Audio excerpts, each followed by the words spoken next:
Hey, I'm Alec Hess. Uh, I'm the sous chef over at Cafe Oli. I also have a pop-up that I do called Pulp. Today, I'm going to be making Albacore Tuna Crudo with a bunch of CSA veg from Growers Grange.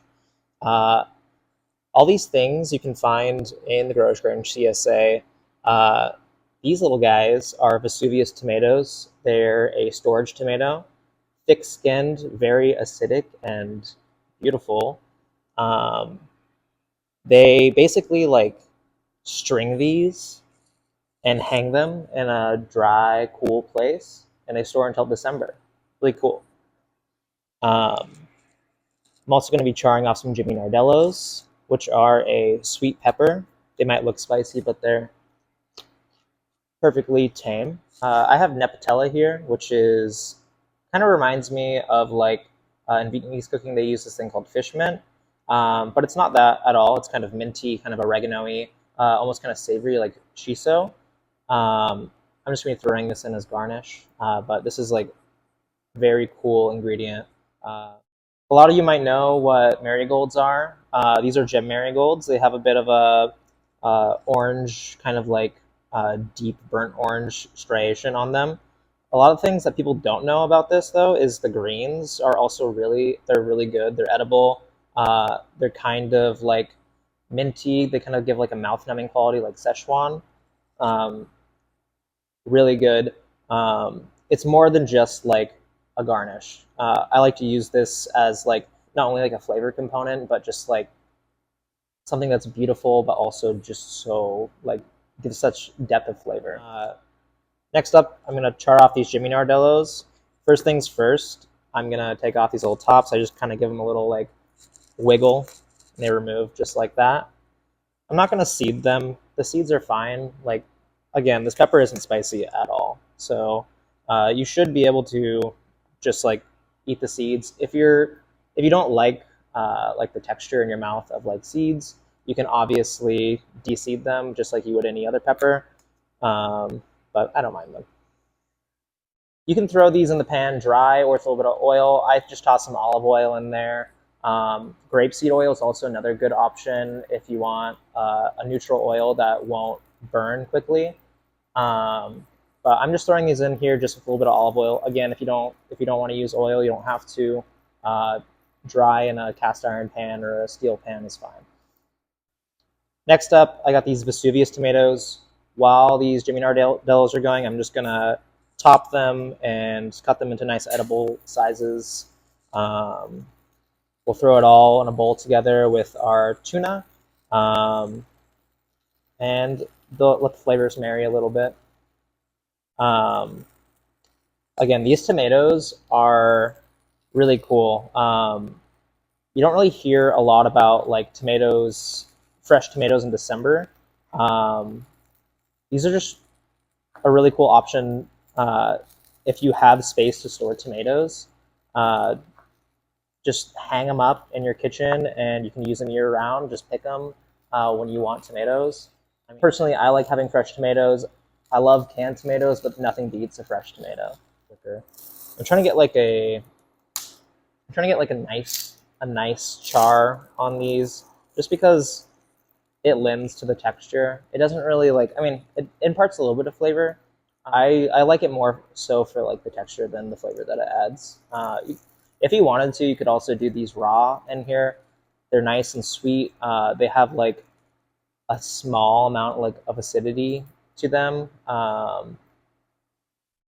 so you don't actually have to cook these. A little snack that I like to make for myself is just one of these in the morning, and when I'm walking out the door, I'll just eat it like a snack, like a granola bar, but it's just a pepper. I always get funny looks on the street too, because I'll like walk out of my apartment and I'll just have it in my hand, and people will be like, is that a hot pepper? Like, I'm just like, no, it's just a little Jimmy Nardello, a little sweet pepper. Like, Jimmy who? So here I have some charred off Jimmy Nardellos and a fresh one. The texture of this guy is like fresh. It's just like any other pepper. Like you can snap it, really crispy, really bright. You could throw this in here raw. If you don't have access to Jimmy Nardellos, You could use other sweet peppers, like bell pepper, for example, is another sweet pepper that you could use. Um, Charring them doesn't really like alter the flavor that much. It just kind of alters the texture. You still have a little bit of bite to it, but it's a lot softer. And it kind of like a steak, it kind of like releases some liquid as you cut it, kind of concentrating the already like sweet flavor there. At Cafe Oli, we do a similar dish. We do Jimmy Nardello's and jalapenos. If you want a little spice in there, you can throw in another pepper and kind of just like crank up the heat a little bit. A little like cayenne powder could do the same. But for this one, we're going to keep it sweet and fresh and bright. No spice.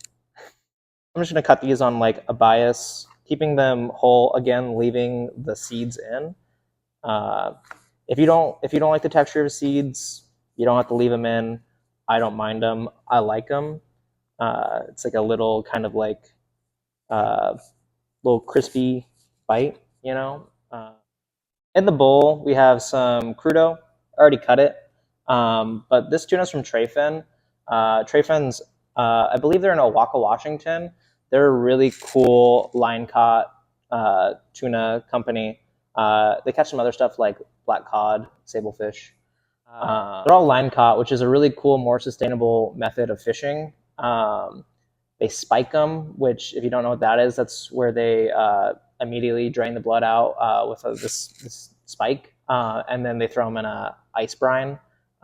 So it's a really, not only is it like a more sustainable way of fishing, the way that they immediately kill the fish is a more humane way, and then the storage is next level. Like ice brine is probably the best way that you could store fish instead of just like in a cooler. So I got my albacore, my tomatoes, my charred off Jimmy Nardellos in here. I'm just gonna season this with a little bit of flaky salt, Maldon salt, and then I'm gonna throw in a little bit of lemon. These lemons do still have their seeds in them, so I'm gonna do a little old-fashioned kitchen strainer action, strain through the fingers. Hopefully no seeds fall in there. And yeah, it's rustic. We're also going to throw in a little bit of fish sauce. Some people are a little scared of using fish sauce in their cooking. I personally really love it. I think it adds a lot of umami. It adds a little bit of sweetness. And it always smells worse than it tastes. I think that's what throws a lot of people off. So I don't go too crazy on fish sauce. You honestly, in this dish, you won't even really know it's there. I just give it like a couple of shakes. Now this is a pretty big bowl, so it might look like I'm putting a lot on there, but I'm really just trying to make sure everything is well seasoned.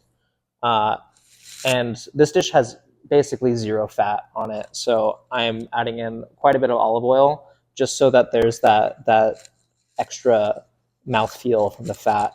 Also, olive oil. This specifically is Frantoia. It's a finishing oil. It'll add a nice grassy kind of a little spicy flavor to everything. Give it a toss, and now it's a little wet, but we're just gonna take everything from this bowl and kind of scoop it out without getting all that liquid in there. So I'm just taking my slotted spoon, and I'm just gonna put a little bit on the plate, making sure I'm getting a little bit of everything on there. Gonna throw on some more tomatoes there, and don't be afraid to get your hands in there if you want to make it look nice. You just gotta, sometimes you gotta do the dirty work. You can always wash your hands afterwards. Next up is just garnishing. Again, I got some marigolds and some nepatella. Not only are we going to use the petals, we're also going to use the leaves of the marigold, and basically all of the nepatella you can use. There's some small flowers on here, there's some leaves, but all the flavor in this is mainly going to be in the leaves. I'm just pulling these off, and I'm taking off these little tiny stems that are there just for aesthetic. You can eat them, but you know, sometimes you got to make things look the way you want them to. Just grabbing some leaves, and I'm just picking them off little individuals, just throwing them on there every here and there. At the end here, we're going to finish this with a little bit more finishing salt. I'm using Malden, but you could use any finishing salt that you really want. Jacobson's a good local one. I'm throwing some Nepatella on here. One thing I want to mention is when you're dressing this, you really want to avoid using iodized salt. Iodized salt is just a little too salty for this delicate of a fish. Same with table salt. If you have to use table salt, you can use table salt, but I would really say that you should probably lean towards finishing salt. The larger flakes really help with kind of like getting nice pops of salt in there, whereas table salt, it's a little too fine, and you run the risk of oversalting it. We're going to put the last finishing touches on this, maybe add a few more petals on there, but everything should work perfectly together. And if you want, at the end, you can throw on a little bit more of the dressing, just for mouthfeel. And yeah, that's it. That's the dish. Albacore Tuna Crudo with Vesuvius tomatoes, Jimmy Nardellos, and a medley of beautiful herbs. Bon appetit. Trying to get a little bit of everything in there if I can.